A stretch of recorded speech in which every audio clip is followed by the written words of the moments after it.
5 songs by one of the great composers of the Yiddish stage and film, Abraham Elstein, concluding with Ich will es hören noch einmal von dir. I want to hear it once again from you, from the 1946 romantic musical comedy Ich bin verliebt, I'm in love, sung by tenor Simon Spiro and soprano Amy Goldstein. The selections began with 2 songs associated with Molly Picon, Oi Mama bin ich verliebt, Oh Mama, am I in love, from the film Yidel mit dem Fiddle, and Eugen, or Eyes.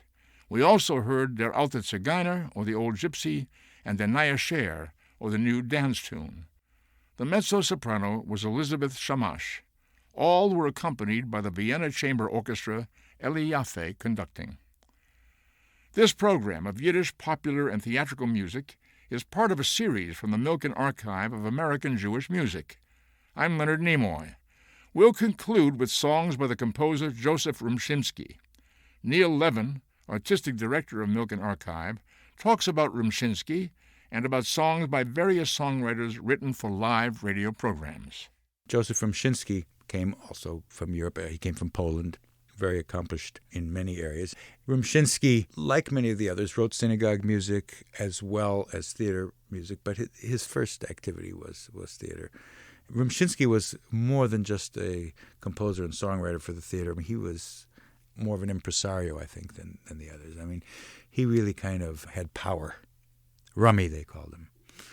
And his son, who only passed away a few years ago, the age of 90-something, Murray Rumshinsky, was also involved in the theater and, of course, in radio. Remember that a lot of the songs that we talk about as Yiddish theater songs are not necessarily out of the theater per se, that is from plays. Really what we should be saying is stage songs, because then you got 3 kinds of stages.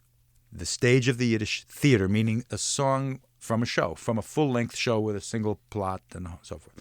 Or they could be individual songs written for revues or Yiddish vaudeville, which actually preceded the real theater. And the third is radio.